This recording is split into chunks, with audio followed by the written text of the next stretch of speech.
पुत्र कुश के वंशज ही आगे चलकर कुशवाहा कछवाहा नाम से विख्यात हुए। श्री राम के समय अयोध्या उनकी राजधानी रही। उसके बाद उनके पुत्र कुश ने कुशावती को अपनी राजधानी बनाया। कुश के बाद रोहतासगढ़ बिहार, नरवरगढ़ मध्य प्रदेश को कुशवाहों ने अपनी राजधानी बनाया। कुश की ही पीढ़ी में आगे चलकर नरवर में महान राजा नल हुए, जिनके किस्से आज भी देश भर में नल दमयंती के नाम से प्रचलित हैं और सुनाए जाते हैं। नरवरगढ़ से कुशवाहों की एक शाखा ने आमेर को पहली बार 1137 में दूल्हे राय के नेतृत्व में अपनी राजधानी बनाया। इसी शाखा में आगे चलकर भारमल नामक राजा हुए, जिन्होंने 1547 से 1573 तक शासन किया। यह भारतीय इतिहास का वह दौर था जब मुगल भारत में एक शक्तिशाली साम्राज्य स्थापित कर चुके थे और वह क्षत्रियों के साम्राज्य को हर तरह से विजित करने का स्वप्न देखते थे, जिसके फलस्वरूप मुगलों ने राजा भारमल को युद्ध की चुनौती दी या फिर अधीनता स्वीकार करने का प्रस्ताव भेजा। यह समय राजा भारमल के लिए बहुत ही चुनौतीपूर्ण था, क्योंकि राजा भारमल अपनी छोटी सेना के साथ अगर युद्ध करते तब भी वो अपनी प्रजा को मुगल आक्रमणकारियों से बचा नहीं पाते, क्योंकि वह मुगलों की बर्बर प्रवृत्ति से अच्छी तरह वाकिफ थे। अतः उन्होंने अपनी प्रजा और राज्य की रक्षा के लिए एक ऐसा निर्णय लिया, जिस निर्णय ने राजपूतों के बीच एक दीवार खड़ी कर दी, और वह निर्णय था राजा भारमल की दासी पुत्री हरकोबाई, जिन्हें जोधा के नाम से भी जाना गया, का मुगल सम्राट अकबर से विवाह का प्रस्ताव। यहाँ हम आपकी जानकारी के लिए स्पष्ट करना चाहेंगे कि राजा भारमल की राजपूतों में 2 शादियां हुई थी। पहली बंदन कुंवर से, दूसरी चंपावत कुंवर से। हरकोबाई जोधा भारमल की दूसरी राजपूत रानी चंपावत कुंवर के साथ आई दासी की ही बेटी थी। वह भारमल द्वारा किसी राजपुतानी से उत्पन्न पुत्री नहीं थी।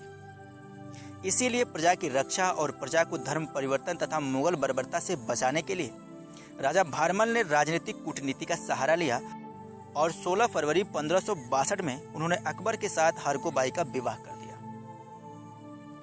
हालांकि आज के वर्तमान परिदृश्य में इसे राजपूतों की हार के तौर पर प्रचारित किया जाता है, लेकिन यह दुष्प्रचार फैलाने वाले भी वही लोग हैं जिनके बाप दादाओं को धर्म परिवर्तन और मुगलों के बर्बर अत्याचार से बचाने के लिए भारमल के द्वारा यह कूटनीतिक निर्णय लिया गया था। हालांकि राजा भारमल को अपने इस निर्णय का उस समय भी तीव्र विरोध झेलना पड़ा था उन राजपूतों के द्वारा जो किसी भी कीमत पर इस फैसले के खिलाफ थे, जो मानते थे कि बेशक हरकोबाई दासी की पुत्री है, लेकिन उसका जुड़ाव तो राजपूताना साम्राज्य से ही है। अतः इस विवाह से राजपूताना स्वाभिमान का हास होगा।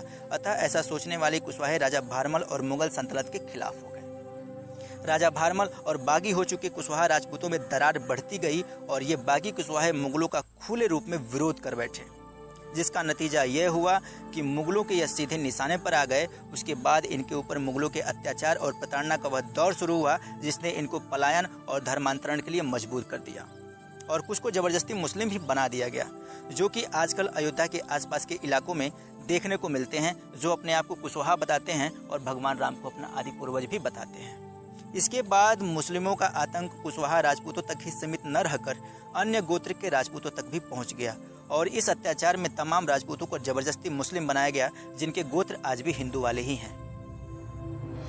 बहुत से राजपूतों ने अपने आप को राजपूत न बताकर अपने को कृषक तथा शिल्पकार वर्ग का बताना शुरू कर दिया, जिससे वो राजपूत न लगें और मुसलमानों के बर्बर अत्याचार से बच सके। ये विस्थापित राजपूत मुस्लिमों के आतंक से बचने के लिए अपने आप को क्षत्रिय और राजपूत बताना बंद कर दिए थे और राजपूतों में वैवाहिक संबंध भी बनाने बंद कर दिए थे, क्योंकि कहीं मुगलों को यह न पता चल जाए कि ये राजपूत हैं। यहीं से राज्य सत्ता से विस्थापित हो जाने के बाद ये कुशवाहा अपनी पहचान छुपाकर खेती बाड़ी का काम करने लगे, क्योंकि इनके पास जमींदारी तो पहले से ही थी और एक यही ऐसा कर्म था जो क्षत्रियोचित था और शास्त्र सम्मत था। यहीं से कुशवाहा राजपूत 2 शाखाओं में बट गए। पहले वो कुशवाहा कछवाहा जिन्होंने खेती का काम किया और आगे चलकर यही कुशवाहा कछवाहा कोरी और काची के नाम से जाने गए। दूसरे वो कुशवाहा कछवाहा जो राजपाट से जुड़े रहे और कुशवाहा कछवाहा राजपूत के नाम से जाने गए, रजावत के नाम से जाने गए। बाद में मुगलों की सत्ता समाप्त हुई और अंग्रेजों की हुकूमत आई। अंग्रेजों की हुकूमत के बाद हमारा देश आज़ाद तो ज़रूर हुआ, लेकिन हम सभी सूर्यवंशी कुशवाहा उसके बाद भी एक नहीं हो पाए। तो दोस्तों ये थी कुशवाहा समाज के उस विघटन की कहानी जिस विघटन ने हमें 2 भागों में बांट दिया। उम्मीद करता हूँ कि ये वीडियो आपको काफ़ी पसंद आई होगी, और अगर आपको ये वीडियो पसंद आई हो तो आप इस वीडियो को ज़्यादा से ज़्यादा शेयर करिएगा, ज़्यादा से ज़्यादा अपने लोगों के बीच इस वीडियो को